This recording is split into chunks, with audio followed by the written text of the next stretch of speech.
While I buried my little boy, alone, my parents were across town clinking champagne glasses at my sister's wedding rehearsal. Not one of them showed up. Not my mom. Not my dad. Not even my sister. My name is Clara Whitmore. I'm 24. And until that day, I thought I already knew what betrayal felt like. But nothing prepared me for what came next. Because just hours after skipping my son's funeral, my parents sent me a message that would shatter what was left of my heart. They weren't just ignoring my pain. They were after something else. Something worth $900,000. And they thought I would hand it over. What they didn't know was that I was already planning how to make them regret it in a way they would never forget. If you want to see how I turned their greed into their downfall, hit like, subscribe, and stay with me, because this story is about to get darker than they ever imagined. I remember the sound of the dote hitting the coffin. It wasn't loud. Not really, but it felt like it echoed through my whole body. Every thud was another reminder that my little boy, the only piece of my late husband I had left, was gone. The air was cold that morning, sharp enough that I could see my breath every time I whispered his name under it. There were only a handful of people around. Some neighbors who felt sorry for me, one of his old teachers, and the minister. No family. Not a single Whitmore in sight. I kept glancing at the road, half expecting to see a familiar car pull up. Maybe my mother would come rushing in late, her heels sinking into the grass, pretending she got caught in traffic. Maybe my father would put a hand on my shoulder like he used to when I was little and say, "I'm here now, Clara." Or maybe Lydia, my younger sister, would walk up with tears in her eyes and squeeze my hand the way she used to before everything turned sour. But the road stayed empty. The parking lot stayed bare. Instead, my phone buzzed in my coat pocket. I shouldn't have checked it. Not there. Not while I stood in front of my son's grave. But grief makes you do strange things. I needed someone to care. I needed someone to say, "We're sorry." When I slid the phone out, the screen lit up with a photo notification from social media. Lydia had posted another set of pictures. I froze, staring at it. In the photo, she was laughing, champagne flute in her hand, her white rehearsal dinner dress sparkling under chandeliers. Beside her were my parents, Sylvia and Douglas, dressed to the nines, grinning like the happiest people alive. The caption read, "Best night ever. Tomorrow I marry the love of my life. Couldn't do it without my amazing parents." The sound of laughter seemed to crawl out of the phone and wrap itself around my throat. I looked up at the small group of mourners, people who didn't even share my blood, standing in the biting wind with me while my own family was toasting Lydia in some ballroom across town. I wanted to scream. I wanted to hail that phone into the ground and shatter it. But all I did was slip it back into my pocket and bite down so hard on my lip that I tasted blood. After the service, when everyone else left, I stayed behind. I sat on the cold grass, staring at the freshly turned soil. My hands shook as I pressed them against the oath. I whispered promises to my son, promises that I would keep him safe in memory, that no one would erase him. My breath turned into clouds in the air. The silence around me was suffocating. And then, another buzz. This time it was a text. From my mother. For a split second my heart lifted. I thought maybe she was finally reaching out with an apology, or at least an acknowledgement. My hands trembled as I opened it. The text said, "Stop dwelling on sadness. Focus on the future. Don't embarrass us with this pity show." Embarrass them. That's what she thought of me burying my son. An embarrassment. My chest burned, but no tears came. I was past tears. I typed back with shaking fingers, "He was your grandson." I stared at the screen, waiting, desperate for something. Remorse, kindness, even silence would have been better. But seconds later, 3 little dots appeared, and her reply came fast, cold, sharp. "He's gone. Lydia is alive. We celebrate the living, not the dead." I felt my knees weaken. I had to sit down on the cemetery bench before I collapsed completely. That's when another message came, this time from my father. Douglas, always the smoother one, the so-called voice of reason. His words were as polished as ever. Clara, this isn't the time to stow up drama. We can't let grief destroy the family. Lydia's wedding is tomorrow. Let's not ruin it with all this. All this. He couldn't even call it what it was. My son's death. My son's funeral. To him, it was just all this. An inconvenience. I dropped the phone into my lap and stared up at the grey sky. For a moment, I thought about how different things might have been if my husband was still alive. He would have stood by me. He would have torn into them for abandoning me. He would have reminded them of what family is supposed to mean. But it was just me now. Just me and the dote covering our boy. When I finally left the cemetery, I drove past downtown. The streets were alive with celebration. I could see lights spilling out of the hotel where Lydia's rehearsal dinner was happening. Music thumped faintly through the walls. Laughter poured out each time someone opened the doors. I slowed my car at the light, watching as guests in sequins and suits spilled onto the sidewalk, clutching cocktails. And then I saw her, Lydia, my baby sister, wrapped in a fur shawl, tipsy on champagne, taking selfies with our parents. Her head thrown back in laughter, the kind of laugh that told the world she had never known a day of grief in her life. I gripped the steering wheel so hard my knuckles went white. She looked so free, so adored, so untouched by the world that had swallowed me whole. And I hated her for it. That night, I sat alone in my small, silent house. The wedding festivities streamed across social media, tagged by guests who wanted everyone to see how extravagant it all was. Lydia in a designer gown at the rehearsal. Sylvia raising her glass, her diamonds flashing. Douglas at the head of the table, smug and proud. Post after post, smile after smile. I scrolled through them in the dark, the glow of the phone screen the only light in the room. My son's toys were still scattered in the corner. His favorite blanket was folded on the couch. The silence pressed down like a weight. I couldn't breathe. And then, another vibration, another text. I picked it up with a heavy hand, expecting another jab, another dismissal. It was from my mother again. Just one line. No sugarcoating, no pretense. Stop crying. We need to talk about the money. I didn't sleep that night. I lay in the dark staring at the ceiling, my phone still on the nightstand where my mother's last message glowed in the notifications. Stop crying. We need to talk about the money. The money. She didn't mean my paycheck or some family debt. I knew exactly what she meant. And just the thought of her saying it out loud made my stomach turn. The next morning, I drove to my parents' house because part of me still stupidly hoped, that maybe they had finally realized how cruel they'd been. That maybe they'd be waiting at the door with coffee and apologies, telling me they had been wrong to abandon me at the cemetery. But the moment Sylvia opened the door, I knew better. She was already dressed for the wedding day, hair in a sleek updo, diamond earrings catching the sunlight. She looked me up and down like I was a help who had come to the wrong address. You look awful, she said flatly, stepping aside. Come in.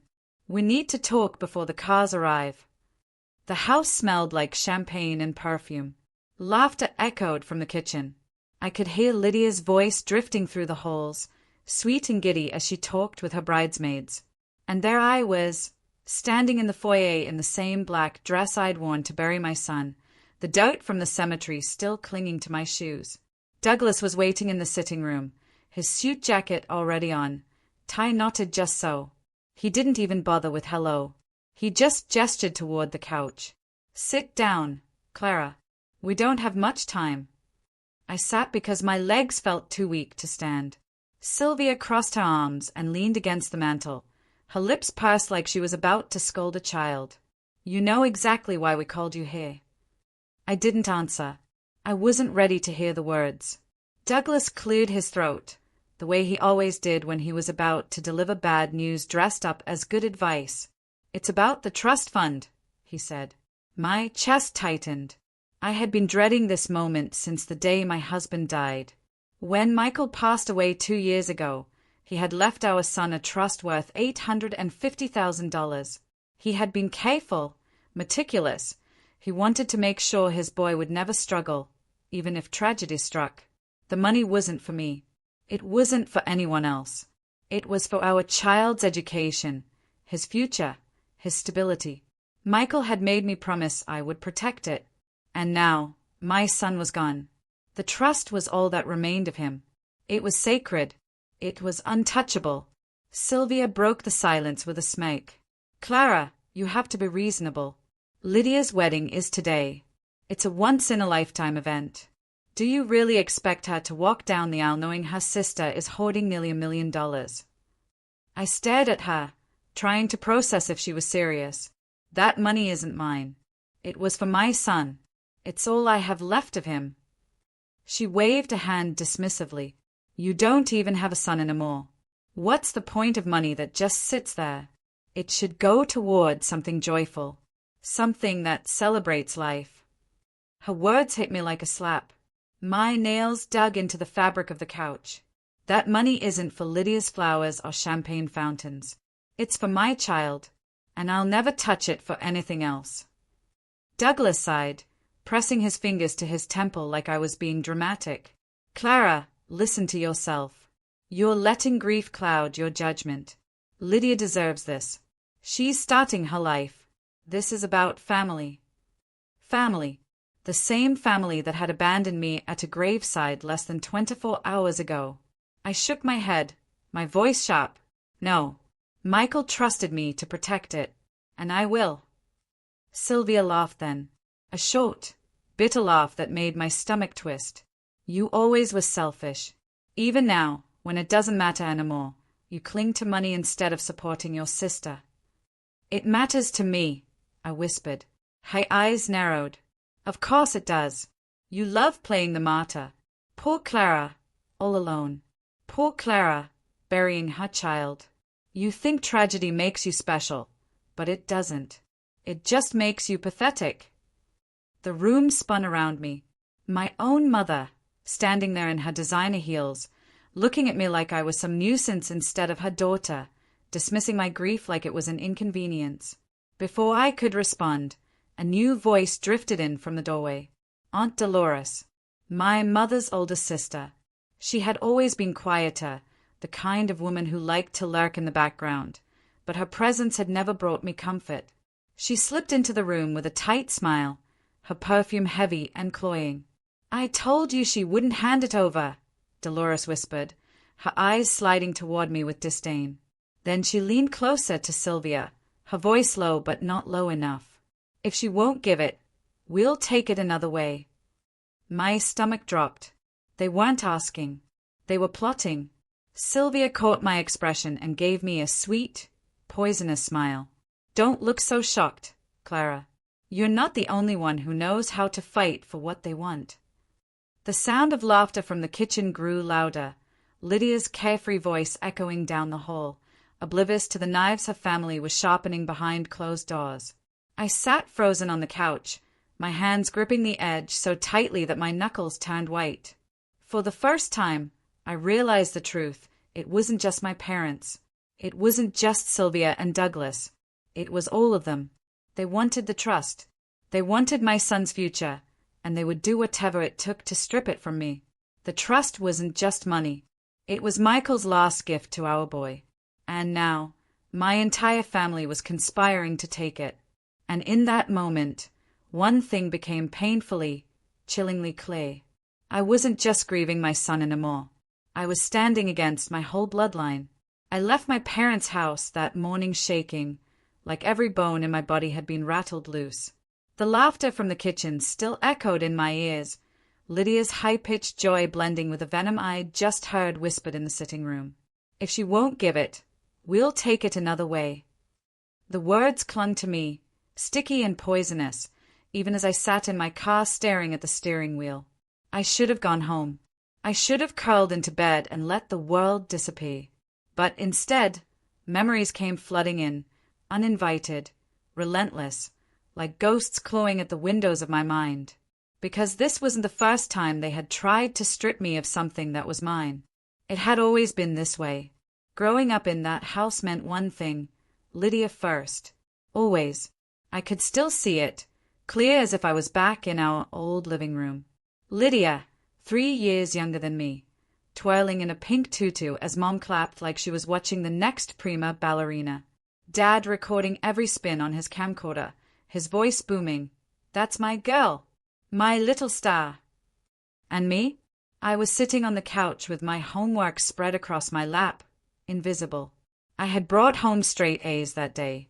I'd even won a science fair ribbon, tucked neatly in my backpack. But no one asked. No one noticed. Lydia demanded the spotlight, and they handed it to her every single time. I used to tell myself I was imagining it, that maybe I wasn't as forgotten as I felt.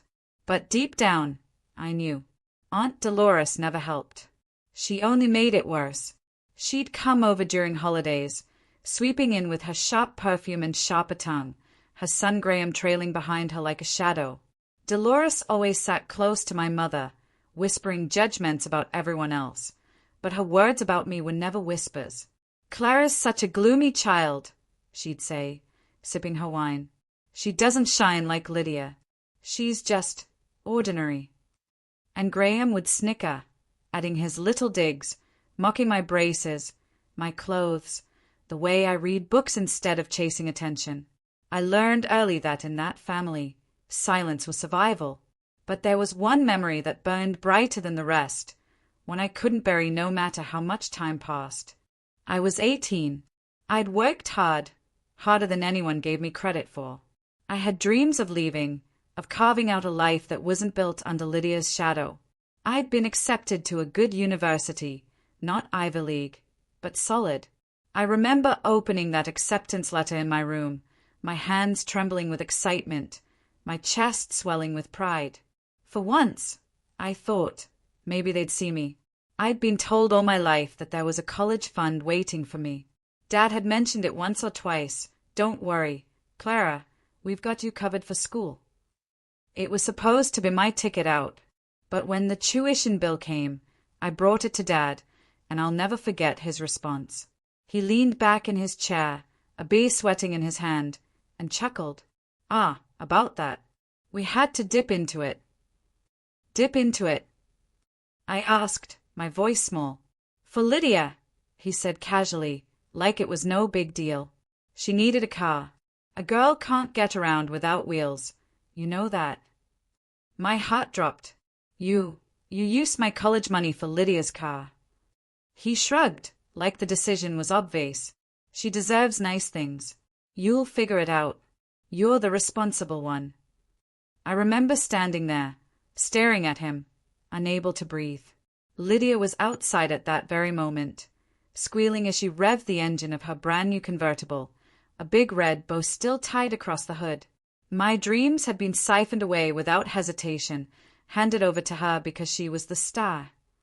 I had cried myself to sleep that night, the acceptance letter still clutched in my hands, knowing I'd have to take on debt and part-time jobs while Lydia cruised around town in luxury. That was the moment something inside me snapped. That was the moment I stopped hoping they'd ever choose me. And yet, years later, I still found myself hoping. Even burying my son, some part of me still longed for their compassion, their recognition. But sitting in that car outside their house, I finally understood. They had always been planning to take, to drain, to strip me of whatever scraps I had left. I wiped my eyes and forced myself to breathe. The trust wasn't just about money. It was history repeating itself, only this time the stakes were higher. I tried to distract myself, to shove the memories back into their box, but when I scrolled through my phone, the noise of the wedding followed me there. Photos were already appearing on social media. Lydia in her gown, pearls draped around her neck, champagne in hand, surrounded by friends in glittering dresses. The captions gushed about how magical and lavish the wedding was. Lavish. That word stuck out to me, because the more I stayed at those pictures, the more something gnawed at my gut. The deco alone looked like it belonged at a celebrity gala. The floral arrangements, the venue, the string quartet, none of it screamed budget conscious. I knew my parents had money, but not that much. Curiosity prickled at me. I dug deeper, clicking through tagged photos, reading comments, piecing together the puzzle from what people shared online. And then I saw it, a post from one of Lydia's bridesmaids, boasting about how this was the $2 million dream wedding. $2 million. My breath caught. My hands shook as I scrolled back through the numbers in my head. Lydia's budget wasn't just more than the $850,000 trust. They had doubled it, which meant they weren't just after the trust. They wanted everything I had. Every piece of security Michael had left behind. The laughter from that house wasn't joy. It was victory. And for the first time in my life, I realized this wasn't just neglect anymore. It was war. I came back to my little house, and the silence hit me like a physical thing. The front door shut with a soft click behind me, and then the quiet swallowed the sound like it had never happened. My son's toys lay where I'd left them. One little truck on its side by the couch, a stuffed bear with one button eye staring up at the ceiling. Heat from the day had faded, and the house felt colder, like it had shrunk around me. The curtains were still drawn back from the windows, and the light made dust float like slow-moving ghosts. I could smell the faint trace of dinner from the night before, a pot of soup gone cold in the sink. Life had gone on inside these walls while my whole world had been closed in a tiny box under the earth. I expected phones to ring. I expected knocks, people coming over with casseroles and tissues, and the kind of awkward condolences that mean they care. I expected more than the handful of strangers at the funeral who hadn't known him as I did. But the phone stayed dark in its little cradle on the hallway table. The message light blinked at me. No new messages. No missed calls. No emails marked urgent. It was as if everyone I'd ever loved had suddenly been given amnesia about what had happened to my boy. The first night, I'd taken to wandering from room to room like a sleepwalker. I would stand in the doorway of his room and reach out to touch the tiny clothes folded in a drawer, the ones that smelled faintly of detergent because I'd washed them so many times. I would sit on the floor and press my forehead against the carpet and listen for the sound of little footsteps that would never come back. At some point, I'd go to the living room and pick up the remote and press it and stare at a blank TV and then set the remote down and let my hand fall limply at my side. It was too quiet in this house. Too empty to be real. Word moves through small towns like wildfire and then slows into quiet rumor. By the second day, I noticed it. People who once smiled and waved gave me little half-bows from across the street. Neighbors averted their eyes when I was at the mailbox. The woman from the dry cleaners would step around me like I was some kind of spill she didn't want to touch. I saw it in faces. Friends from high school who used to joke with me at the grocery store now kept their distance. Once in a while a sympathetic look would flash across someone's features, but always it was mixed with that same skittishness like they were afraid sadness was contagious. I answered what calls did come. 2 numbers I didn't recognize left awkward messages with soft tones and the kind of words that sounded rehearsed. So sorry for your loss. Way thinking of you. I connected the calls and it was always the same. Someone who didn't know how to put a hand on a shoulder without their fingers trembling. I appreciated it, but it wasn't the same as real family. It wasn't the person who would have held me and been messy with grief. Not one of them. At the house, doors slammed. Not mine. They were closed and locked, protective of the silence. But doors down the block, doors in the Whitmore house sometimes, doors in shops as people retreated from conversations that might pull them into my story. Whispered conversations floated past in grocery store aisles, snippets I overheard when I waited for the cashier. Did you hear? Left a note. So tragic. The whispers weren't loud enough to be cruel, but they weren't kind either. There was this tense hush, like a stage after a performance when everyone is trying not to notice the cracks in the set. I tried to sleep and couldn't. I tried to eat and couldn't. I tried to breathe, and it felt like each inhalation took effort, like I was learning to breathe all over again through a throat that had been permanently sore from crying. I called the hospice line because I thought talking to someone trained to understand grief would be easier than calling my family. They offered me a list of counselors and a booklet printed in soft blues that told me grief is a process, not a single event. I read the same paragraph 3 times and then shoved the booklet back into the drawer. No one called from the Whitmore house.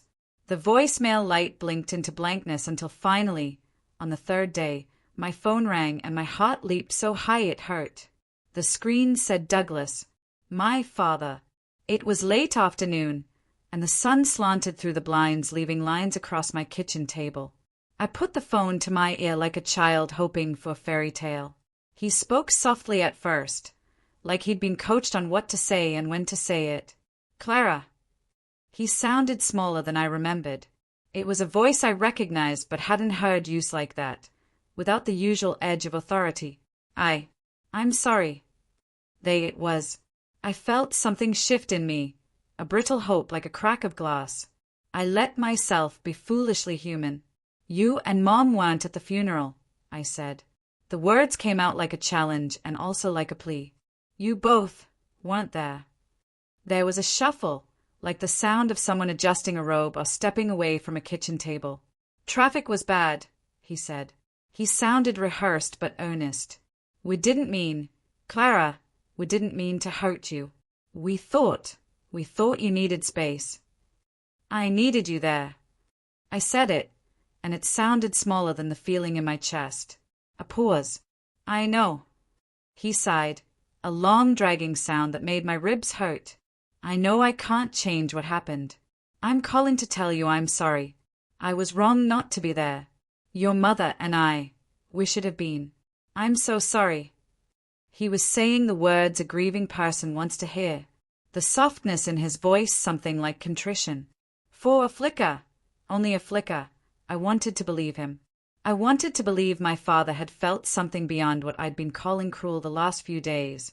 I let my guard down enough to imagine how it could be, a hand on the shoulder, a visit, a pot of soup left at the door, the way families sometimes patch themselves with small acts. I let myself imagine him coming by with flowers, maybe even a quiet, messy hug that smelled of old cologne and cheap aftershave. He asked me to meet him the next day, to come to the house for coffee. He said he didn't want to talk about Lydia's wedding, not right away. He wanted to talk to me. No pressure, just coffee. Just a chance for him to say sorry in person.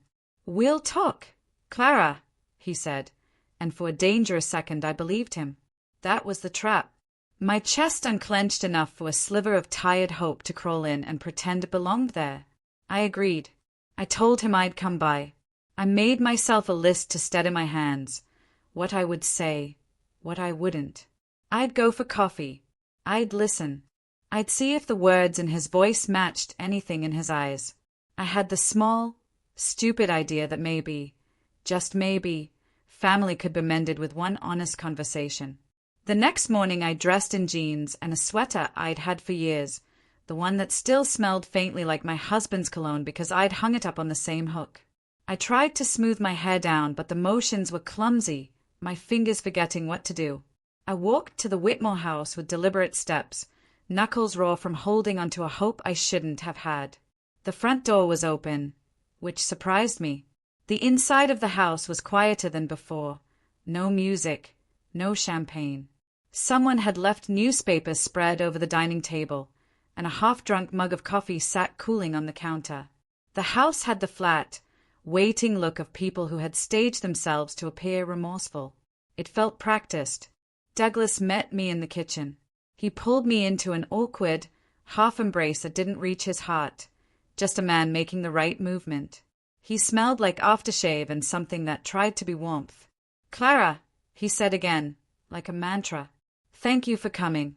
I'm sorry, truly. He talked about memory and how we need to be there for each other. I kept my voice small. I listened to him say I had to be stronger, to take care of myself.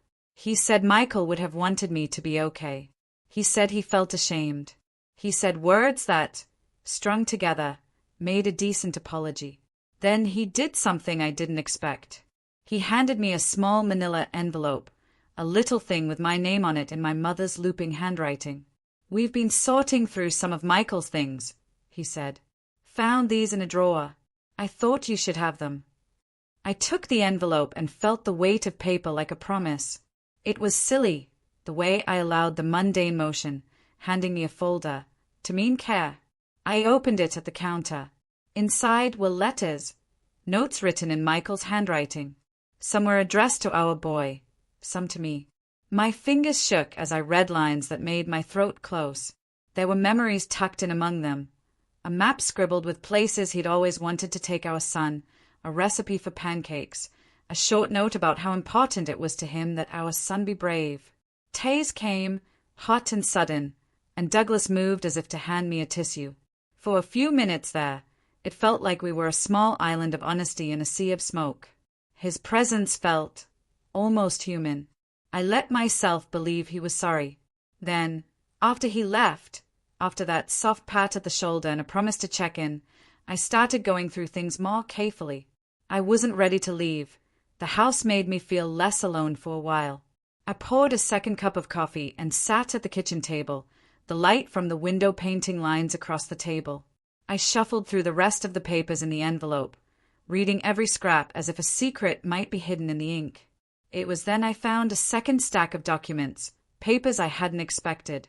Bank forms, transfer requests, authorizations with printed headers from the trust company. My breath hitched. I had been careful to keep a folder at home with copies of legal documents Michael had left. His will, the trust paperwork, things that had been reviewed and signed by lawyers. Seeing these bank forms felt like walking into a room full of strangers who looked unsettlingly familiar. One of the pages was a withdrawal authorization. It listed my son's name at the top, followed by a line that was supposed to carry a signature. There was a neat, looping signature in blue ink. The date on the line was recent in a way that made my vision swim. I read the date aloud to myself even though no one was there to witness. The date was 2 days after the funeral. My hands went numb. I flipped the paper over and the back had writing in the margin. It looked like a note someone might jot to themselves, signed and submitted. See bank copy. My mouth went dry. I sat back too fast and the chair scraped hard against the tile. Why would a withdrawal be signed 2 days after the funeral? Michael had died before the funeral. He had been buried. He couldn't sign anything. He couldn't have authorized transfers. He couldn't have done anything at all. I called the trust company, number printed at the bottom like an animal pressing its paws against a barrier it couldn't break. The line rang and then a recorded voice told me business hours. I hung up before it picked up because my hands were shaking and I couldn't breathe. Something caught my eye, the shape of the signature. I had seen my father's handwriting 1,000 times. I'd sat at the dining table as a child and traced his careful loops on grocery lists. I knew the tilt of his hand, the way he dotted his I's like he was checking boxes in life. I set the withdrawal form next to a note Douglas had scrawled on a calendar from last year. The handwriting was the same slant, the same nervous flick at the end of certain letters. A cold, sick feeling rolled through me. I knew then what it was without a shred of doubt. Someone had forged it. Someone had signed my son's name on a document he never could have signed, dated after he was gone. Someone had made it look like authorization had been given when it hadn't been. My first thought was that it had to be a mistake. People make mistakes all the time. Maybe the bank clerks had misdated documents. Maybe it was a clerical error. I wanted to believe it was something small that could be fixed. I wanted a simple apology and a retraction. But the scribble in the margin, signed and submitted, see bank copy, and the neatness of the signature told a different story. My second thought landed with the force of a fist. My father was involved. I could almost hear him in my head the way he'd said he would do anything for Lydia. I thought of his voice the day he told me they'd dipped into my college fund. I saw the convertible and the red bow again. I had never let myself suspect him of outright theft before. It had always been negligence or favoring Lydia. But this was deliberate. This was a hand reaching into a grave and taking what was left. I sat for a long time with the paper in my hands, the lines of the signature swimming if I looked too hard. My phone vibrated in my pocket, and I didn't move. Douglas had called once while I sat there. I let it go to voicemail. He had left a message that was all contrition, checking if I was okay, asking me to let him know if I needed anything. The voicemail sounded sincere. The envelope on the table did not. Somewhere outside the house a door slammed, 2 doors down. Sound like that always startled me now. It felt like a punctuation point, like the world was making small noises to remind me it was still there. My mind raced, and I tried to put the pieces together, to make sense of the handwriting and the date and the voicemail. I imagined possible scenarios. My father had been desperate and he'd convinced a bank employee to sign off on the transfer. My family had cut a secret deal. Someone had forged the signature to make it look like it had been authorized so they could siphon money. I thought of my son's tiny future, college applications unfilled, savings for a life that would never be. Michael had wanted his boy set up. He had been deliberate about that trust. He had planned for a future he would never see. And now, the thing Michael had done out of love looked like someone else's business plan. My hands shook so badly I couldn't keep the paper flat. I folded it over and over until my fingers hurt. I pressed the paper to my chest like it might anchor me. I could feel the cold ink seep into my skin. For a wild moment, I wanted to shove the forms back in the envelope and pretend I hadn't seen them. I wanted to throw them in the trash and go make another cup of coffee and pretend the house was just quiet and not a place where conspiracies were plotted under chandeliers. Then a new voice entered my head, clear and unforgiving. If she won't give it, we'll take it another way. Aunt Dolores's whisper from the Whitmore living room rang like a bell in my ears. Those words weren't idle chatter. They were a plan, a threat, a promise. I pressed my thumb hard into the paper until the pad of it hurt, and I realized I was holding the only piece of evidence that might prove something. If my father had forged my son's signature, then he'd crossed a line. It wasn't just preferential treatment anymore. It was theft dressed up as paperwork. I sat there in the kitchen with the paper in my lap and let the house close in around me. I thought about what I'd do next. I thought about calling the trust company, letting them know a document bore a falsified signature. I thought about confronting my father and asking him directly what the hell he'd done. I thought about the way he'd put his hand on my shoulder and said he was sorry like a man quoting a script. Outside, a car door slammed and I flinched. The house felt suddenly too small and full of eyes. I could imagine the Whitmore kitchen right then. Sylvia smoothing a dress, Lydia laughing at something someone said, Dolores checking her phone. The ordinary scenes of family life were now a stage for a crime. I rose from my chair and went to the window, the paper folded tight in my fist. I looked down the street. A delivery truck idled, a man in an orange vest smoking a cigarette near it. The world moved on. Children rode bikes, and an elderly man watered his lawn, oblivious to the small calamities inside houses on the block. My phone buzzed again, and this time it was a message from an unknown number. We need to talk. Meet me at the park bench by the oak at 6. No name. No explanation. My heart slammed against my ribs. I looked at the clock. It was 5:12. The paper burned in my hand as if it had been set alight by something I couldn't extinguish. The signature on the form stared up at me with the cruel neatness of a liar's flourish. I slid the documents into the envelope and tucked it into my bag, my hand fisting around the edges like I was holding on to proof and not just paper. I left the house without locking the door, the air cool against my face. The park looked like any other park at that hour. Sweatshirts, dog leashes, an old couple on a bench. I sat on the edge of the bench with my coat wrapped around me, the envelope under my arm. I felt watched even though I couldn't see anyone following me, like a shadow who knew the script before I started to read it. At 6 o'clock, a shape approached. I couldn't see well in the dim light, but it was someone I recognized by their walk. The steps were deliberate, familiar to me because they belonged to a man I had met once at a funeral, a face I had seen in the pews. He sat down 2 benches over and didn't speak. He watched the ground like he was reading something written there. I wanted to stand and shout. I wanted to demand answers. But the envelope under my arm beat a rhythm against my ribs, and the paper inside felt heavier than the world. I thought of my son's small laugh and of Michael's handwriting, the way he had taught me to fold maps. I thought of the bank form and the date after the funeral and of my father's overly smooth apology. When the man finally looked up, his face was shadowed. He didn't say anything. He simply reached into his jacket and then slid a small business card across the bench toward me. I picked it up. On the front it said the name of a local attorney I'd heard of in passing, someone known to take cases when family fights got messy. He said 2 words, "Call him." Then he stood and walked away. I sat there in the dusk with the card in my hand and felt the air draining out of me. The envelope in my bag ticked faintly against my knee as if it had a heartbeat of its own. I had proof now, the kind that could not be explained away by grief or memory. I had a date on a signed form that contradicted life and death. I had a signature that looked more like my father's than any child's. I had the whisper from Aunt Dolores burned into the back of my mind, and I had to decide what to do next. My phone buzzed once more. It was another message from Douglas. Hope you're all right. Let me know if you need me. Love, Dad. The words felt cold and a little dainty on the screen. I looked down at the envelope again. The signature on that paper seemed to smile up at me, smug and final.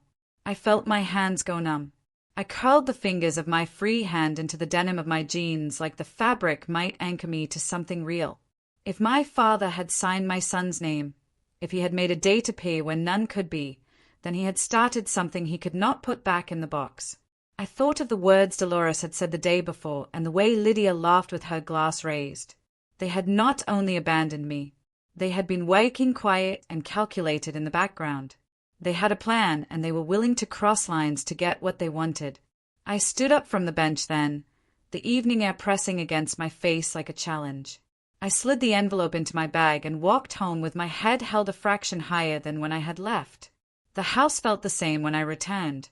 The toys, the empty couch, the quiet, but inside me something had shifted.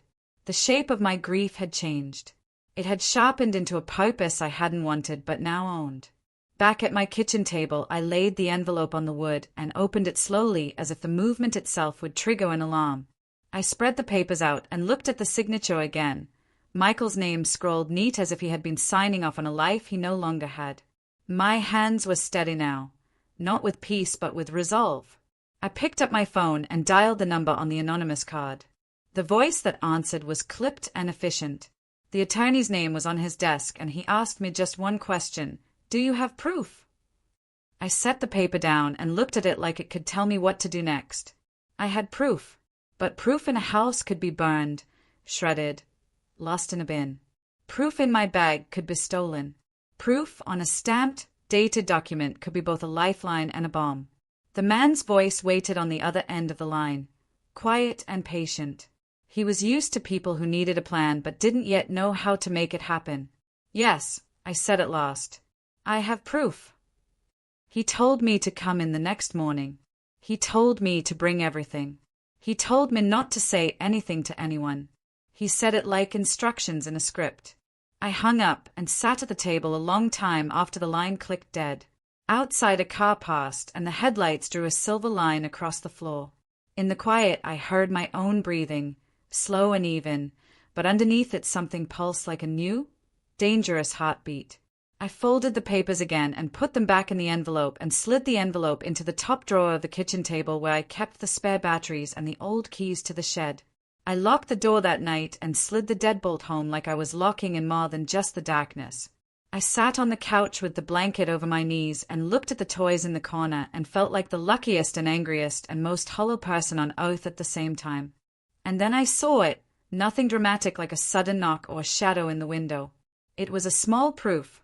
One sheet left half out of the envelope, the edge peeking like a pale fingernail. For a second I thought I had left it there, careless. But then I saw the words at the top and realized I hadn't. On the top of the page, in neat blue ink, was my son's name, signed as if by a hand that had no right to write it, dated and stamped in a way that made my breath catch. My father had signed my son's name. I dropped the paper. It fluttered like a wounded bird and landed face down on the rug between me and the toys. My heart hammered so loud it drowned out everything else. Outside, somewhere in the house across town, someone laughed. The house with the wedding dress hung in the closet and the music still echoing in the memories of chandeliers. My stomach dropped and I knew that nothing would ever be the same again. I had proof, and now I had to decide what to do with it. I thought I had survived the worst when my parents skipped my son's funeral. I thought there couldn't be a new way for them to hurt me. But grief has a strange way of lowering your guard, of making you believe that maybe, just maybe, your family might soften when they see how broken you are. I should have known better. It was 2 weeks after the funeral when my mother called. Her tone was sharper than usual, clipped and businesslike, like she was speaking to a stranger she didn't particularly like.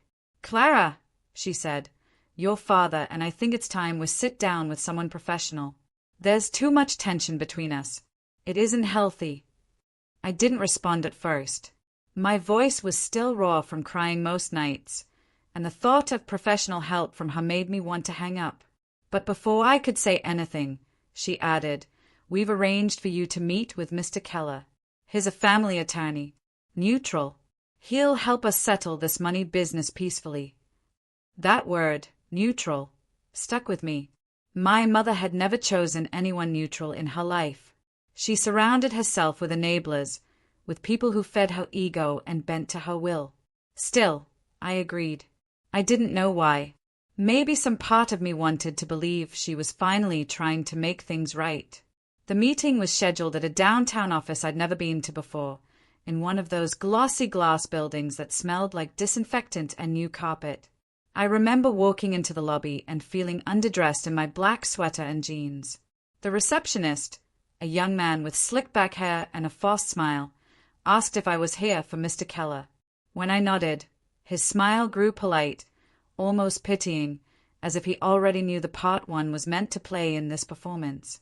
Mr. Keller's office was pristine, almost staged. Not a single paper out of place, no clutter, not even a family photo on the desk.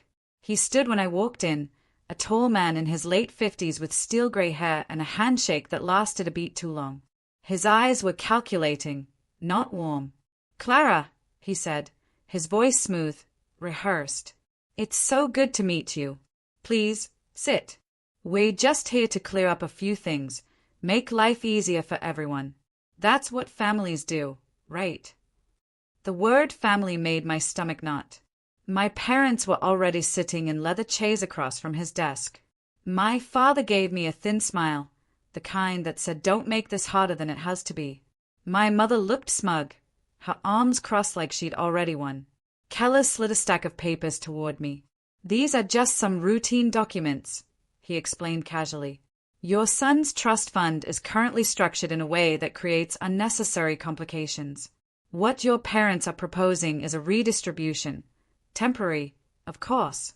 The money will still be in the family, used responsibly for Lydia's wedding. And then, when the time is right, we can revisit how to allocate what's left. Think of it as simplifying matters." Simplifying. That was the word predators used when they wanted you to stop asking questions. I didn't touch the papers. "Why?" I asked slowly. "Would my son's money have anything to do with Lydia's wedding?" My mother leaned forward. "Clara, don't be dramatic. Lydia's wedding isn't just any wedding. It's a once-in-a-lifetime event. A celebration for the entire family. Don't you want to honor your sister? To make sure she has the day she deserves?" I felt my throat tighten. "My son deserves his future," I said quietly. Keller's smile didn't falter, but I saw his eyes harden. "Of course, and no one is disputing that. But let's be realistic. With your son gone, the trust doesn't serve the same purpose anymore.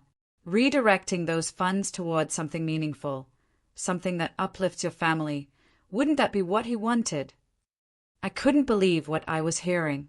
My hands started shaking under the table. "You didn't know my son," I said. "Don't you dare tell me what he would have wanted." My father cleared his throat, his voice calm but carrying an undercurrent of warning. "Clara, don't let your grief cloud your judgment. This isn't about choosing one child over another. It's about family unity. We need this wedding to go smoothly. You holding on to that money makes things harder for everyone." "Everyone but me," I thought. Keller slid a pen across the table. "All you need to do is sign. It's a standard transfer. No risk to you, no legal repercussions. And it would mean so much to your parents and your sister. We can even add a clause guaranteeing you'll be consulted on how it's spent." I glanced down at the top page.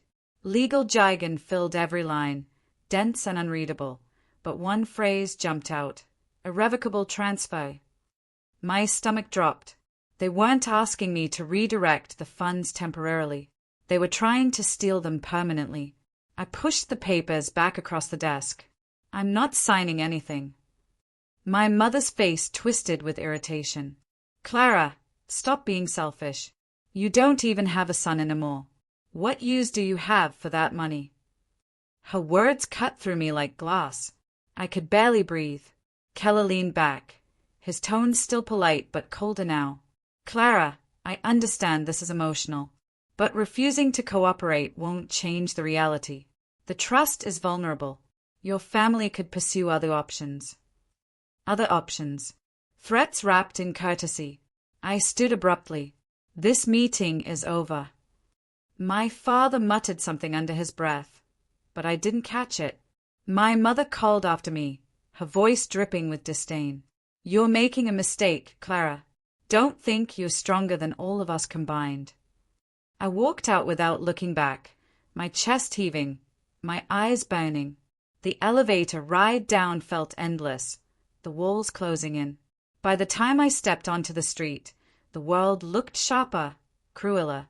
That night, I sat at my kitchen table, replaying the meeting in my mind. I kept hearing my mother's voice, "You don't even have a son anymore." I wanted to scream, to break something, to make them feel even a fraction of my pain. Instead, I stared at the unsigned papers I had shoved into my bag before storming out. Evidence, I thought. Proof of what they were trying to do. I didn't sleep. Every creak of the house felt like a warning. I half expected someone to break in, to take the papers, to erase any trace of their scheme. The next morning, I dragged myself into work. I thought being around other people, focusing on tasks, might help me forget for a while. But my mind kept drifting. When my boss, Mr. Halpern, called me into his office, I braced for a conversation about my performance. Instead, he closed the door behind me and gave me a long, unreadable look. "Clara," he said slowly, "I don't mean to pry, but I know a little about what your family has been up to. The Whitmores have a reputation in this town." My heart stopped. He leaned forward, lowering his voice. "And I think it's time you knew just how deep it goes. I used to love walking through downtown Ashgrove. Saturdays meant familiar faces, quick hellos at the coffee shop, kids running ahead of their parents with ice cream cones melting down their wrists. It was home. Oh, at least, it used to be.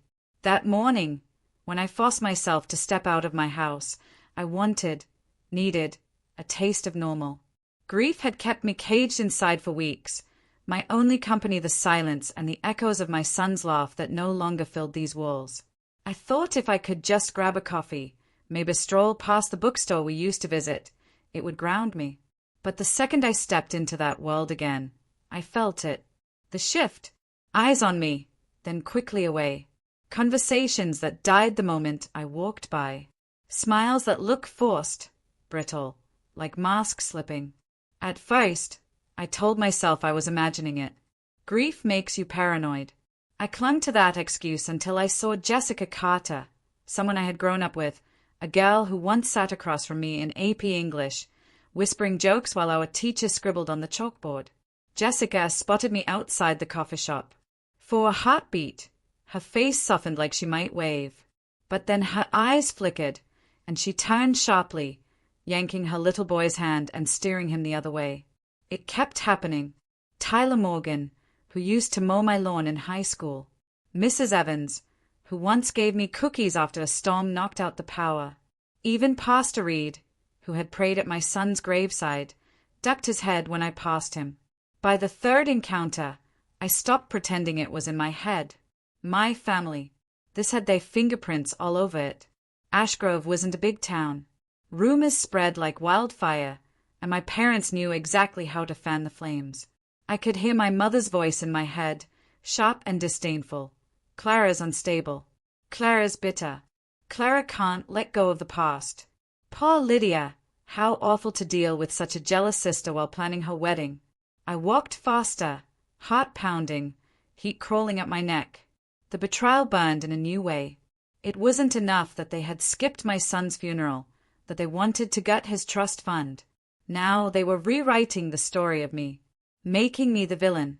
When I ducked into the bookstore, hoping for refuge, the owner, Mr. Patel, stiffened behind the counter. He greeted me politely, but his eyes lingered too long, full of quiet pity. And I realized then, they'd succeeded. My parents' version of the story was the one people were starting to believe. I wandered between the shelves, pretending to look at titles, but my hands shook too much to focus.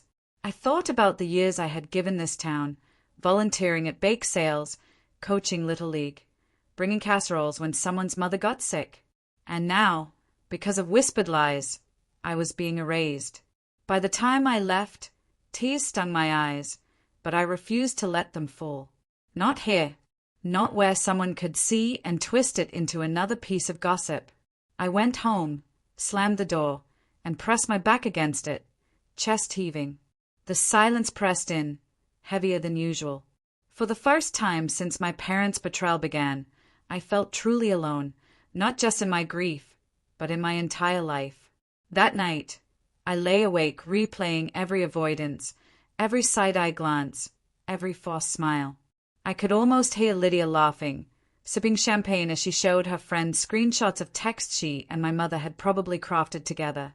"Clara's losing it," they'd whisper. "Clara's obsessed with the money." It hit me then. If I didn't fight back, my son's memory would vanish under their lies. They wanted to take his future, and now they wanted to take my dignity too. I couldn't let that happen. The seed of revenge was planted right there, in that dark bedroom, as I clutched my pillow to my chest and swore I wouldn't let them win. My parents had spent my whole life minimizing me, silencing me, turning me into a shadow beside Lydia's golden glow. But this time, I had something stronger than bitterness. I had righteous fury, and I would use it. The next morning, determined to distract myself, I began sorting through boxes I'd ignored since the funeral. They were stacked in the corner of my closet, untouched because every time I opened them, the sight of my son's clothes and toys made my knees buckle. But something in me pushed past the pain. If I couldn't control the rumors outside my house, I could at least control what was inside. I sifted through tiny socks, worn picture books, finger-painted papers. The air smelled faintly of him, though I knew it was only my memory tricking me. My hands trembled over every object. Then I found a plain white envelope tucked at the bottom of one box. My breath caught. My husband's handwriting was scrawled across the front. Not my son's name. Mine. Clara. My knees gave out, and I sank to the floor, clutching it. The seal was unbroken. My husband had died almost 4 years earlier, a sudden accident that had left me hollow. I thought I had gone through everything he left behind, every note, every scrap. But this had been hidden. With shaking hands, I slid a finger under the seal and tore it open. Inside was a letter, folded neatly, edges yellowed slightly with time. My eyes blurred before I even unfolded it. I whispered his name, my voice cracking. David. And as I spread the paper open, I realized this wasn't just any letter. It was about the trust. When my mother called and suggested a family dinner, I should have known it was a trap. Sylvia never did anything out of kindness, especially not after the weeks of silence that followed my son's funeral. But some small, desperate part of me wanted to believe maybe, just maybe, she was reaching out. That maybe the sealed letter I'd found from David, still unread on my nightstand, had softened me enough to crave a sliver of peace. So I said yes. The restaurant was a place I hadn't been to in years, the Ashgrove Grill, a dimly lit spot with polished wood booths and an air of old money. It wasn't the kind of place I'd choose for comfort. No, this was Sylvia's kind of place, a stage. When I walked in, I saw them already gathered around a long table in the center of the room. My mother sat straight-backed, pearls glinting against her throat, her smile sharp as a knife. Douglas, my father, sat beside her, arms crossed, looking weary in a way that always made people think he was the reasonable one. And Lydia, perfect Lydia, glowed in a champagne-colored dress that looked more suited for a cocktail party than a family dinner. Aunt Dolores was there, too, and Cousin Graham. I froze at the sight of them, but Sylvia waved me over like I was late to my own trial. The air was thick with the smell of steak and wine. I slid into the empty chair opposite Lydia, my stomach already churning. "Well," Sylvia said, her voice carrying, "look who decided to join us. Clara, dear, I wasn't sure you'd come out of that house." A few polite chuckles rippled around the table. My face burned. I gripped the edge of the table to steady myself. Lydia leaned forward, eyes shining with false sweetness. "You look better. Less pale. That's progress, right?" Her words stung like a slap. I tried to focus on the menu, to block them out, but Sylvia wouldn't let me. She never could resist an audience. "Family," she announced, lifting her glass of red wine. "We are gathered here to celebrate Lydia's upcoming wedding. A true Whitmore occasion. And of course," her eyes landed on me, "to remind Clara that life goes on. We can't all stay buried in grief forever, can we?" The laughter that followed was louder this time, unrestrained. Even Dolores smiked into her glass. I couldn't breathe. My throat closed up, the room spinning.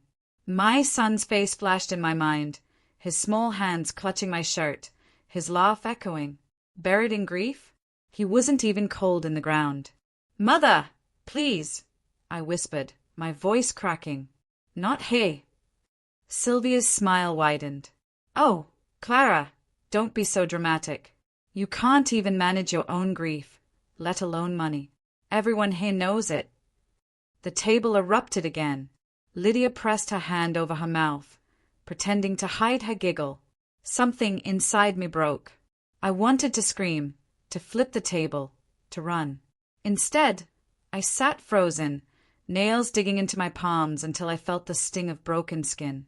Then Douglas leaned toward me, his tone soft, his eyes full of practiced concern. "Clara, sweetheart, don't take it so hard. You know your mother doesn't mean to be cruel. She just worries about you. We all do." The performance was flawless. To anyone else in the room, it probably looked like a father comforting his wounded daughter. But I knew better. I'd seen that look too many times. Pity masking manipulation. Douglas wanted me to fold, to surrender the trust, to stop resisting. My vision blurred with unshed tears, but I blinked them back. I wouldn't give them the satisfaction. Dinner dragged on in a blur of clinking silverware and shallow conversation about wedding venues, floral arrangements, Lydia's dress fittings. I sat silent, invisible except when my mother wanted to make me the punchline. Each jab cut deeper, but I held myself together with a thread of stubborn defiance. When dessert finally came, tiramisu for everyone but me, I excused myself, muttering something about the restroom. My legs shook as I walked down the narrow hallway. I pressed my palms against the cool tile wall, breathing hard, trying to steady the storm inside me. That's when I heard it. Lydia's voice, bright and smug, carrying from just outside the door. She was talking to Graham. "After the wedding," she said, her words dripping with triumph, "I'm buying a mansion with that money. I've already picked one in Charleston. 6 bedrooms, a pool, the works." My stomach dropped. She wasn't even pretending anymore. She wasn't talking about the trust as if it were up for debate. She was claiming it, like it already belonged to her. My hands curled into fists. For a moment, I thought I might burst through the door and confront her, scream until the walls shook. But I didn't. I froze, my breath caught in my throat, listening as Lydia laughed and described her dream home, oblivious to the fact that I was only a few feet away. The rage was molten, heavy, alive inside me. They thought I was weak. They thought they could humiliate me, erase me, steal from me. But I knew one thing for certain, they had no idea what I was capable of. I didn't sleep that night after the betrayal dinner. I sat on the edge of my bed, the letter from David still sealed in my lap. My fingers traced the edges of the envelope, worn and yellowing, his handwriting scrolled across it in bold black ink. I had found it tucked away in a drawer I hadn't opened in years, a drawer where I kept things too heavy to face. "Clara," it read on the front. Just my name. Nothing else. For hours I stared at it, debating whether opening it would break me or save me. But before I tell you about that letter, I need you to understand who David was, why his absence still feels like a raw wound I carry every single day, and why the trust was never about money. It was about him, about our son, about a promise carved into blood and sacrifice. David Whitmore wasn't born into money like me. He grew up in a one-story house with peeling paint, the son of a steelworker and a nurse. Everything about him was grit and quiet strength. He didn't know entitlement. He knew survival. We met when I was 19, at a college mixer I hadn't even wanted to attend. He was in his uniform, fresh from a tow overseas. He wasn't supposed to be there. His buddy had dragged him along. But the moment I saw him across the room, leaning against the wall with that crooked grin, I couldn't look away. He was nothing like the polished boys my parents paraded in front of me. They wore designer shoes and recited their father's investments. David wore scuffed boots and carried himself like he had already seen the world burn and still believed in rebuilding it. He asked me to dance. I told him I didn't know how. He said, "Neither do I. That's the fun of it." We danced anyway, awkward and laughing, and I swear in that moment the rest of the room disappeared. When my parents found out about him, they were horrified. A soldier. Sylvia spat, like it was a disease. No future, no pedigree. Clara, you'll ruin yourself. But I didn't care. For once in my life, I didn't care what they thought. David saw me, not as the invisible daughter, not as Lydia's shadow. He saw me as Clara. We married quietly, without their blessing. He shipped out again a month later. The night before he left, we sat on the porch of our little rental house, his hand covering mine. "Promise me something," he said. "What?" "If we ever have a child, you'll protect him from this family. Promise me he'll grow up free, not chained by their greed." I promised. I meant it with every bone in my body. When our son was born 2 years later, David was halfway around the world. He came home just in time to hold him, tears streaming down his face. He said our boy was the only thing that made all the battles worth it. Then, 6 months later, came the call. A roadside bomb. Instant. The world ended for me that day. I thought I would never breathe again. But David had thought ahead. He left insurance, savings, every dime he had scraped together, and he worked with an attorney before his last tour to establish a trust for our son, and only for our son. That trust was sacred. It wasn't mine. It wasn't the Whitmores. It was his legacy. And now, years later, they wanted to take it, to bleed it dry for Lydia's wedding, for her mansion, for their own greed. As I sat with that letter in my lap, I remembered the weight of David's arms around me, his voice in my ear. "Promise me." I finally broke the seal. Inside, his handwriting sprawled across several pages. My hands trembled as I read. He wrote about fear, how he worried he wouldn't come home. About hope, that even if he didn't, he believed in me to carry our son forward. And at the end, his words cut through me like a blade. "Clara, if you're reading this, I'm gone. Don't let them take him from you. Don't let them take what I left for him. It's not money. It's freedom. It's the only way he won't grow up in their shadow. Fight for it, even if you have to stand alone." Tears blurred the ink until the words bled together. I clutched the letter to my chest and sobbed harder than I had in months, not just from grief, but from resolve. They thought I was weak, broken, erased. They were wrong. The next morning, Sylvia showed up at my door. She didn't bother to knock. She swept inside like she owned the place, perfume filling the room. Her heels clicked against the hardwood as she turned, lips pressed into a thin smile. "Clara," she said coolly, "I'll make this simple. Hand over control of the trust. Sign the papers, and this ugliness can end." I stood straighter, David's letter burning like fire in my pocket. "No." Her eyes narrowed. "Don't be foolish. Lydia deserves this. You don't need it. It's not mine to give. It's David's. It's our son's. You have no claim." The mask slipped then. For the first time, her smile vanished, and her voice dropped to a venomous whisper. "If you don't give us the money," Sylvia said, her eyes glittering with hate, "you'll regret it." The words hung in the air like a curse. And for the first time, I wasn't afraid. I thought I'd already scraped the bottom of the barrel with my parents. After skipping my son's funeral, after trying to strip me of the only thing he had left, I didn't think they could shock me anymore. But that was before I opened a duster box in my garage and found a stack of letters from my grandmother. I hadn't touched the box in years. It was shoved behind paint cans and broken Christmas lights, a casualty of moving too many times in too few years.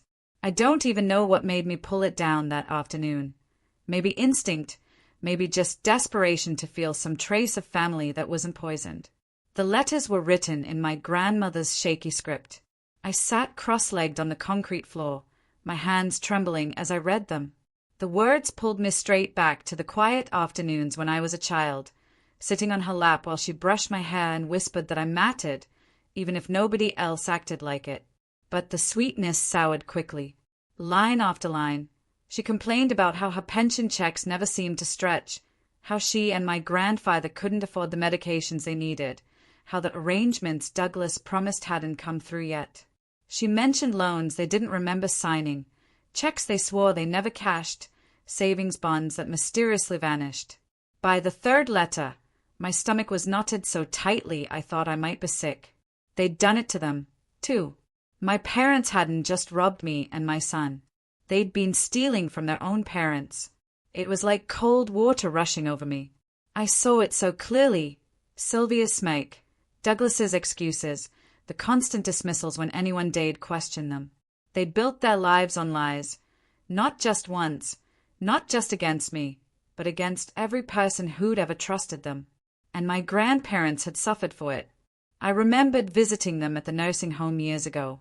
My grandmother's hands were always cold. My grandfather's clothes looked worn thin. I thought it was just part of aging, of retirement. But now I could see the truth. They'd been starved of their own money, forced into dependence while Sylvia and Douglas lined their pockets. A wave of guilt crashed over me.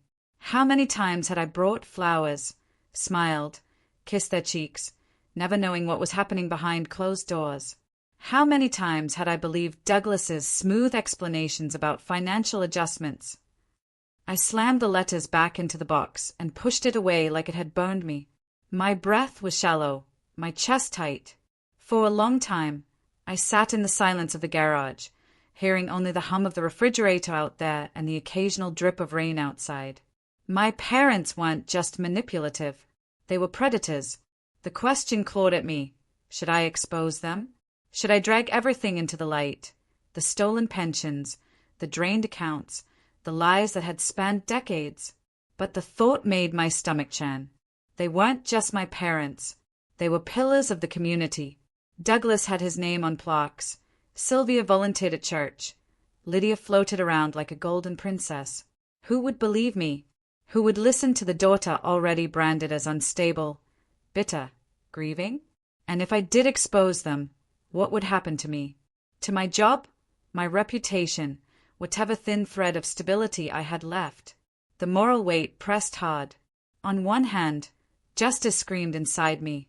Justice for my grandparents, for my son, for the little girl I used to be. On the other hand, fear whispered, if you go to war with them, they'll destroy you completely. I tried to push the dilemma aside. I stacked the letters neatly, tied them with their faded ribbon, and hid them back in the box. But they burned in my mind, each word etched into my chest like fire. That night, sleep didn't come easy. Every time I closed my eyes, I saw my grandmother's face, thin and worried, asking why her savings had vanished. I saw my grandfather sitting in his worn chair, pretending everything was fine while he ate half portions of food. And behind them, like shadows in the corner, I saw Sylvia and Douglas laughing, champagne glasses raised, the pockets fat with stolen money. By morning, my resolve hardened. Maybe I wasn't ready to go public yet, but I wasn't going to stay silent either. I started making copies of the letters, scanning them, filing them in folders on a flash drive. If the day came when I needed proof, I would be ready. I thought I had time. I thought I could plan this on my own terms. But the world has a way of shattering illusions at the worst possible moment. Because 2 days later, as I was coming home from work, I found Cousin Graham sitting on my porch. His face was pale, his leg bouncing like he couldn't keep still. We hadn't spoken in months, not since he'd laughed with Lydia at my expense during one of Sylvia's dinner performances. "What are you doing here?" I asked, my voice colder than I intended. He didn't answer right away. He just shoved his hands into his jacket pocket and pulled out a thick envelope. He glanced around, like the neighbors might be spying, then leaned forward and pressed it into my hands. "Don't ask me how I got these," he muttered, his eyes darting to the street. "But you need to see them before they come for you." I froze. The envelope was heavy, the kind that reeked of secrets.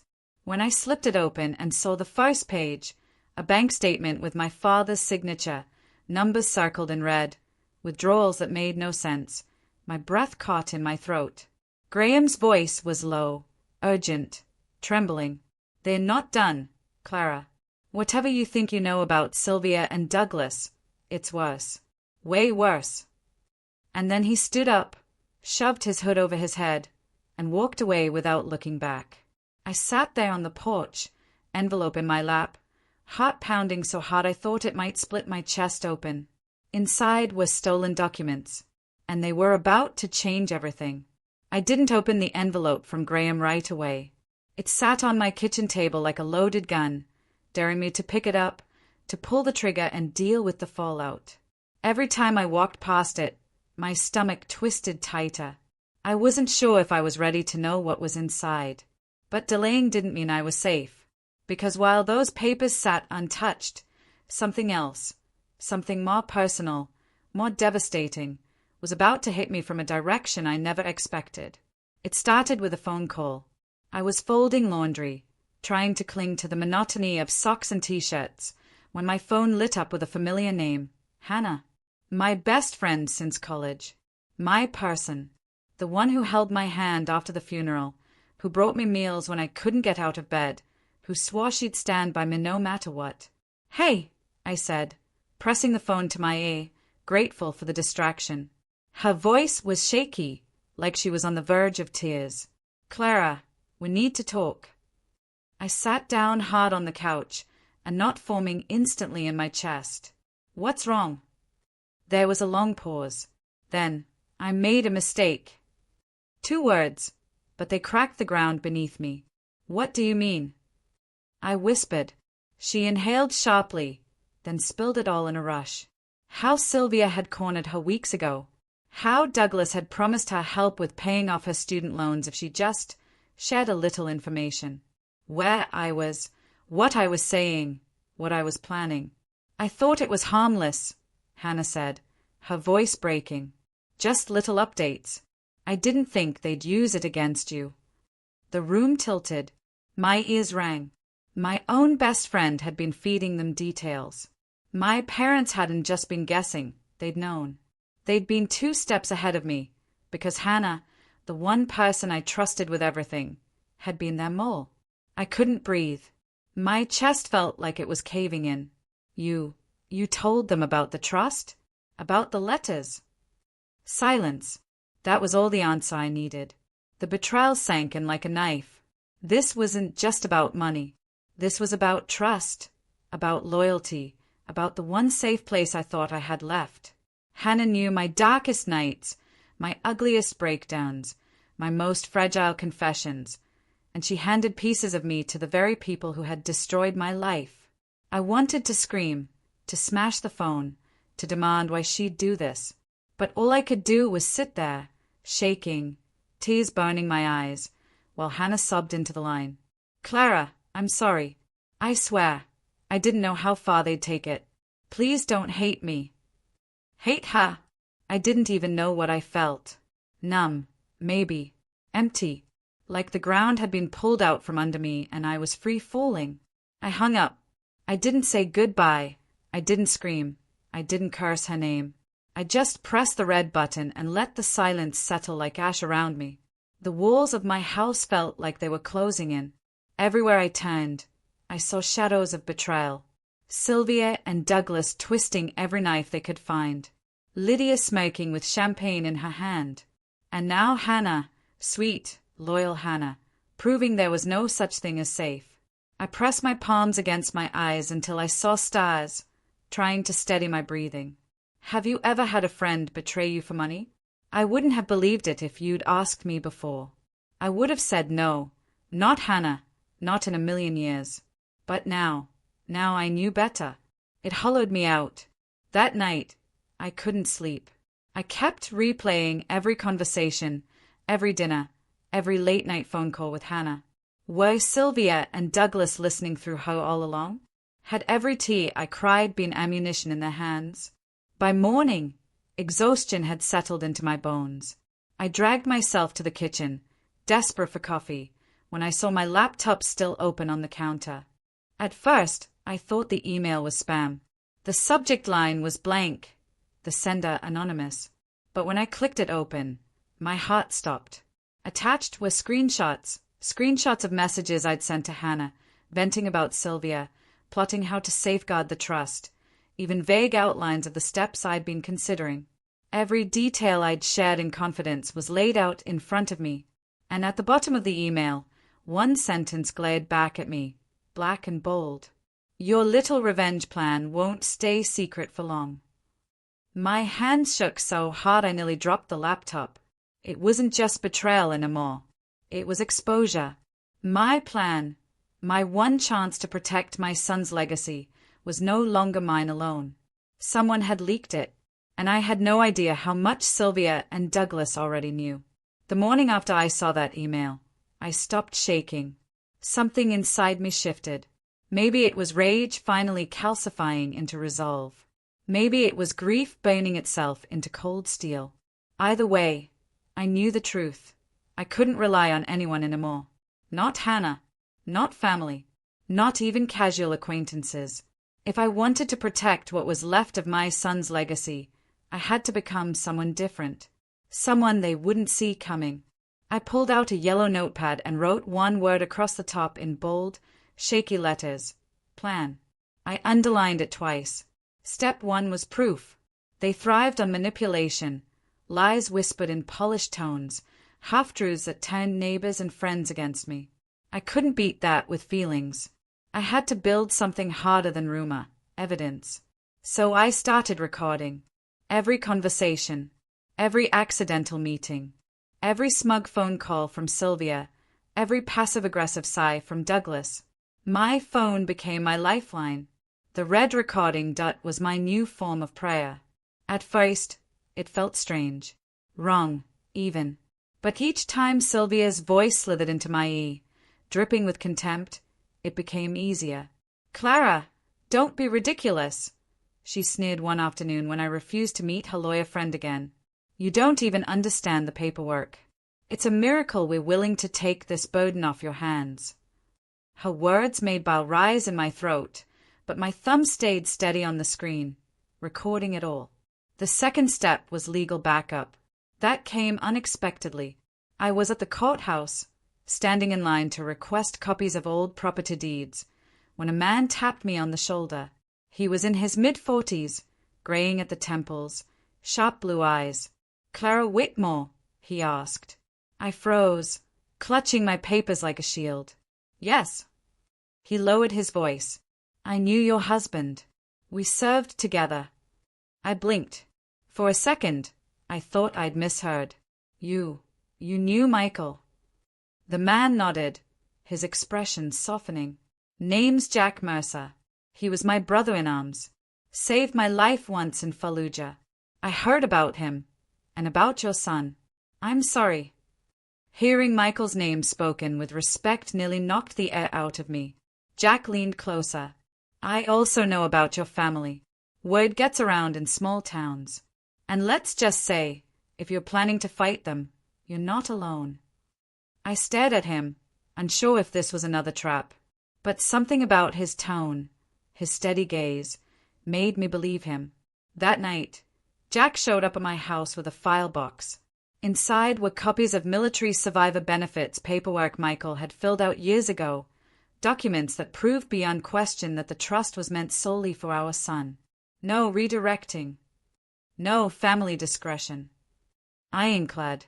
I felt a flicker of hope for the first time in months. The third step came through Jack, too. He introduced me to someone, an attorney named Elena Torres. She wasn't flashy like Sylvia's crooked friend. She was quiet, meticulous, with a face that gave nothing away. "I don't work for families like yours," Elena said bluntly during our first meeting. "I work against them." Her confidence was like oxygen. She explained everything I could do legally, all the ways to safeguard the trust, and, more importantly, all the traps Sylvia and Douglas were setting. "You need to let them believe they are winning," Elena said, her eyes narrowing. "And while they gloat, you'll be tightening the noose." That became my mantra, let them believe. So when Sylvia called me, smug as ever, I played along. I agreed to come to her meetings, nodded when she lectured me about family duty, pretended to skim the piles of papers she pushed across the table. All the while, my phone recorded every word. Elena walked me through each document afterward, line by line, highlighting the traps. I kept meticulous notes, filing them into folders marked in red ink. And then came the moment I'd been waiting for. We were sitting in the dining room at my parents' house, the air thick with perfume and control. Sylvia slid a stack of papers toward me with her perfectly manicured nails. "This," she said, her voice sugary sweet, "is just a routine amendment. It acknowledges that the trust can be managed by the family collectively, which is only fair since Lydia's wedding is a family celebration." Douglas nodded solemnly, as if this were the most reasonable thing in the world. Lydia giggled in the corner, champagne glass in hand. My hands trembled as I picked up the pen. Not from fear this time, from the sheer weight of what was about to happen. Elena's words echoed in my head. Sometimes the best weapon is the one they hand you themselves. I scribbled my name where Sylvia pointed, acting the part of the broken daughter too tired to resist. She smiled, triumphant, already imagining herself holding the reins of my son's legacy. What she didn't know, what she couldn't possibly suspect, was that buried inside those papers, Elena had slipped in a clause, a single line Sylvia had overlooked in her arrogance. And when Sylvia signed her own name beneath mine, with a flourish and a smirk, she unknowingly signed the beginning of her downfall. The air in Charleston was thick with magnolia blossoms and old money. Lydia's wedding week unfolded like a spectacle designed to remind me of my place, or rather, my lack of one. She paraded through boutiques, her laughter echoing as she tried on gowns dripping in pearls. Her bridesmaids fawned over her. Photographers snapped glossy spreads. And through it all, I was an afterthought. At dinners, I was placed at the far end of the table, my chair half turned away from the laughter. Lydia pretended I didn't exist. Sylvia draped her arm around Douglas like a queen surveying her empire. I let them. I became invisible on purpose, a shadow in the corner. Each time Sylvia whispered instructions, each time Douglas smirked and offered comfort, I memorized the rhythm of their arrogance. Jack stayed nearby, always just out of sight, blending into the crowd like another guest. Elena sent late-night texts reminding me, patience is everything. Let them dig their grave. On the third night, I lingered near the powder room door and caught the hushed venom of Sylvia's voice. "After the wedding," she whispered to Douglas, unaware I was inches away, "she won't have anything left. Not a dime. We'll have it all tied up, and she'll be powerless." Douglas chuckled. "By then she'll be too broken to fight back." I pressed my hand against the wallpaper to steady myself. Their words were acid and fuel. The plan was working. As I walked back into the ballroom, Lydia raised her champagne and laughed loudly, to the future mansion I'll be buying with the family fortune.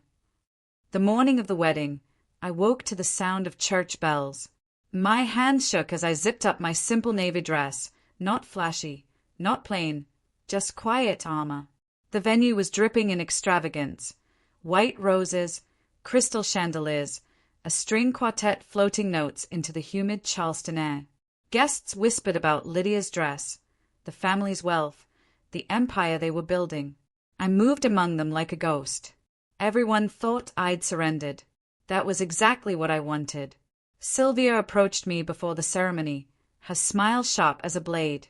I hope you've made peace with your place in all this, Clara, she purred. I nodded, lowering my eyes. Of course, Mother. Inside, I was coiled like a spring. Every second ticked toward the moment I had rehearsed again and again in the mirror at night, the moment when silence would shatter. As vows were exchanged, I scanned the crowd. Jack sat near the back, his jaw set, a silent anchor. Elena stood by the aisle, her briefcase at her feet. My allies were in place. The reception hall glittered with chandeliers and false promises. Lydia danced like a princess, veil floating as guests clapped. Sylvia and Douglas glowed with pride, the king and queen of deceit. Then came the moment. The bandleader tapped the microphone. Now, let's welcome the maid of honor for a few words. I wasn't the maid of honor, but I stood anyway. The room hushed, all eyes swiveling to me. Sylvia's smile faltered. I walked to the microphone, every step slow, deliberate. My palms were damp, but my voice was steady. Before we toast, I said, my gaze sweeping the crowd, there's something you should all know about this family. The ballroom erupted in murmurs. Sylvia hissed, Clara, sit down. I gripped the microphone tighter. The silence after my words was suffocating. Glasses froze midair. Forks paused halfway to mouths. I took a breath. You see a perfect family, but what you don't see is the betrayal, the theft, the lies that have poisoned everything. I opened the folder Elena had prepared. One by one, I laid the papers on the podium. Hey, I said, voice ringing, our bank records showing how Sylvia and Douglas siphoned my grandparents' retirement funds. Hey, our signatures proving they manipulated me into signing away rights under false pretenses. Hey, our emails. I held them up, the ink gleaming, where they bragged about leaving me with nothing. Gasps. Murmurs. Lydia's face drained of color. Sylvia surged to her feet. Lies, she shrieked. She's hysterical. She's unstable. But before she could continue, Elena stepped forward, calm and precise. Actually, Mrs. Whitmore, these are legally notarized documents. And unless I'm mistaken, she pointed at one line, this is your signature. The room turned. Hundreds of eyes burned into Sylvia and Douglas. Douglas tried to laugh it off, but his voice cracked. This is nonsense. Clara doesn't understand what she's saying. Then why, I said, lifting the final sheet, did your own lawyer sign this affidavit confirming your misappropriation of funds?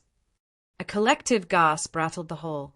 Lydia dropped her champagne flute, glass shattering across the marble floor.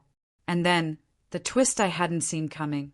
Sylvia's own lawyer, the one she trusted to bury me, stood.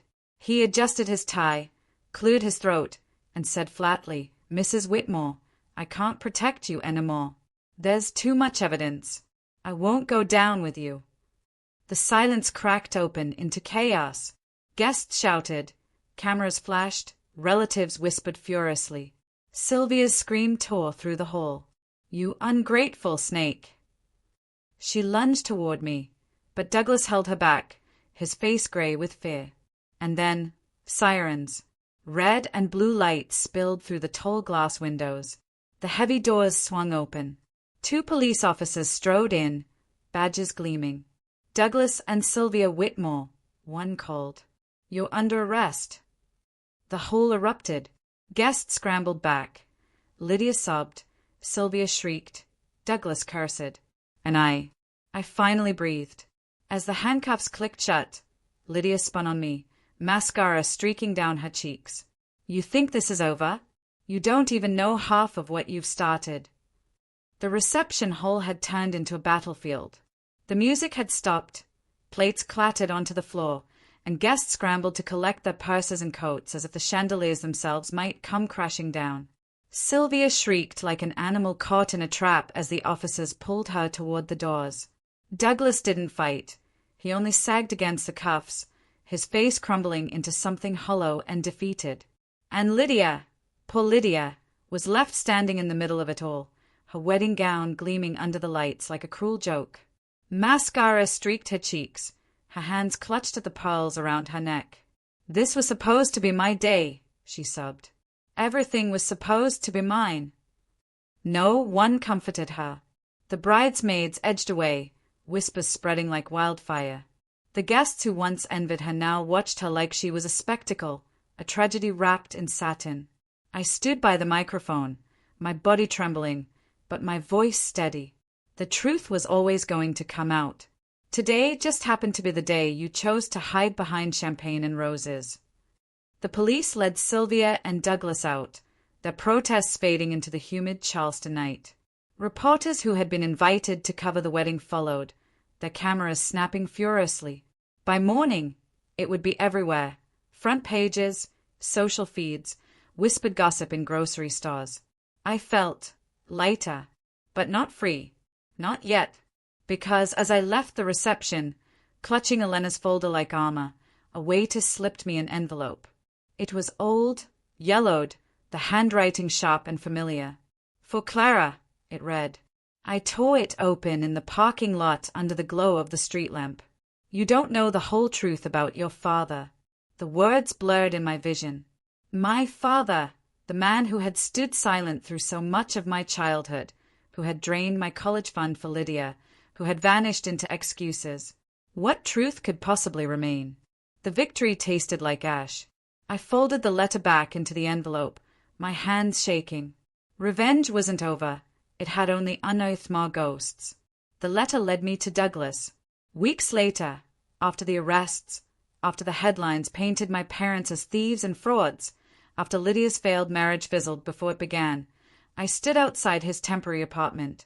He had been released on bail, stripped of status, reduced to 4 walls and peeling paint. He opened the door slowly, his face a shadow of the man I'd known. No polished suits, no smug smile, just a hollowed-out figure drowning in his own ruin. "Clara," he rasped, almost surprised I came. "So, you've won." I stepped inside, the letter gripped in my hand. What did my father hide from me? He laughed bitterly, sinking into a chair. "Your father wasn't the weak man you thought. He hid money, more than you can imagine. Offshore accounts, stocks. He thought he was protecting you, but when he died, Sylvia made sure it never reached you." My stomach twisted. So all this time, there was more. Douglas nodded, his eyes gleaming with spite. "You think this is over, but greed never dies, Clara. Someone else will always come for what's left." I leaned closer, my voice steady, sharp. "Then let them come. Because I'm not that forgotten child anymore. And I will never, never let anyone bury me again." I stood, walking toward the door. His voice followed me, cracked and bitter. "You've destroyed your family." I paused, hand on the knob, then looked back one final time. "No," I said quietly. "They destroyed themselves." The door clicked shut behind me. Outside, the night air was cool against my skin. For the first time in years, I breathed without weight on my chest. My son's memory was safe. My husband's trust honored. My own voice, finally mine. And yet, as I walked down the empty street, the final words echoed in my mind, words I'd carried like a flame ever since this nightmare began. They thought they buried me with my son, but all they buried was their own legacy. If this were your family, would you have gone as far as I did? Or would you have walked away?